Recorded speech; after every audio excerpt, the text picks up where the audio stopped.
ஒரு மரத்தில் உள்ள மொத்த மாங்காய்களையும் அடித்திருக்கிறார் என்று சொல்லலாம். அத்தகைய வல்லமை படைத்தவர் தான் அண்ணன் சுந்தரம் அவர்கள். அவருக்கு மீண்டும் என்னுடைய அன்பையும் பாராட்டையும் நன்றியும் நான் தெரிவித்துக் கொள்கின்றேன். காஞ்சிபுரம் தெற்கு மாவட்ட திமுக சார்பாக நடைபெறுகின்ற இந்த சமத்துவ பொங்கல் விழாவில் கலந்து கொள்வதில், உங்களை எல்லாம் சந்திப்பதில், உங்களுடைய வாழ்த்துக்களை பெறுவதில் நான் மகிழ்ச்சி அடைகின்றேன். இது பொங்கல் நிகழ்ச்சியா, பொங்கல் விழாவா, அல்லது பொங்கல் மாநாடா என்று கேட்கின்ற அளவுக்கு ஒரு மிகப்பெரிய பிரம்மாண்டமான நிகழ்ச்சியாக, மகிழ்ச்சியான நிகழ்ச்சியாக மிகச்சிறப்பாக ஏற்பாடு செய்துள்ளார் அண்ணன் சுந்தரம் அவர்கள்.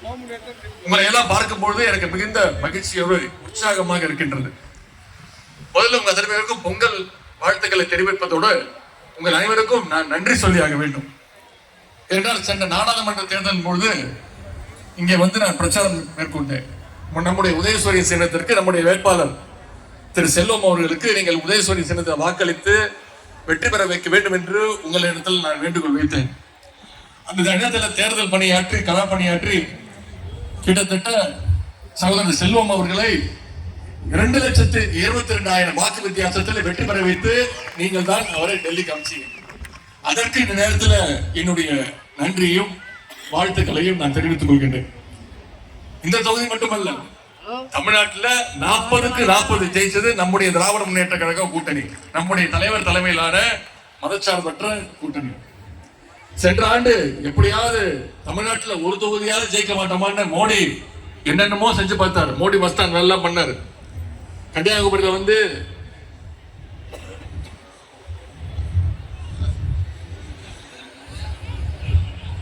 விவேகானந்தர் சிலையில உட்கார்ந்துட்டாரு, தியானம் பண்ணாரு, பொங்கல் வைக்கிற மாதிரி போட்டோ எல்லாம் போட்டாரு.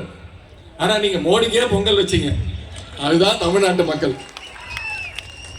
எனவே பொங்கல் வாழ்த்தை தெரிவிப்பதற்காக மட்டுமல்ல, உங்களுக்கு என்னுடைய நன்றியையும் அன்பையும் தெரிவிப்பதற்காக தலைவர் அவர்கள் இங்கே என்னை அனுப்பி வைத்திருக்கின்றார்கள்.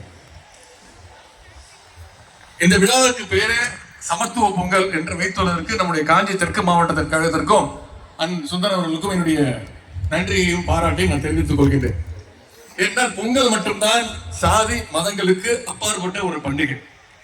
இந்த விழாவை நடத்துவதற்கு மாவட்ட செயலாளர் அண்ணன் சுந்தரம் அவர்கள் இந்த இடைக்கழி நாடு என்கிற இந்த வரலாற்று சிறப்புமிக்க ஊரை தேர்ந்தெடுத்துள்ளார். 2000 ஆண்டுகளுக்கு முன்பு சங்க காலத்தில் எத்தனையோ புலவர்கள் வாழ்ந்தார்கள். அண்ணன் சுந்தரம் அவர்கள் இங்கே குறிப்பிட்டார்கள். எத்தனையோ ஊர்கள் இருந்திருக்கும்.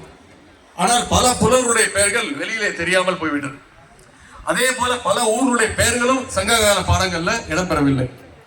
ஆனால் இந்த இடைக்கழி நாடு நல்லூர் என்கிற பெயர் சங்க இலக்கியத்தில் குறிப்பிடப்பட்டிருக்கிறது. அதே போல இந்த ஊர்ல ஒரு சங்க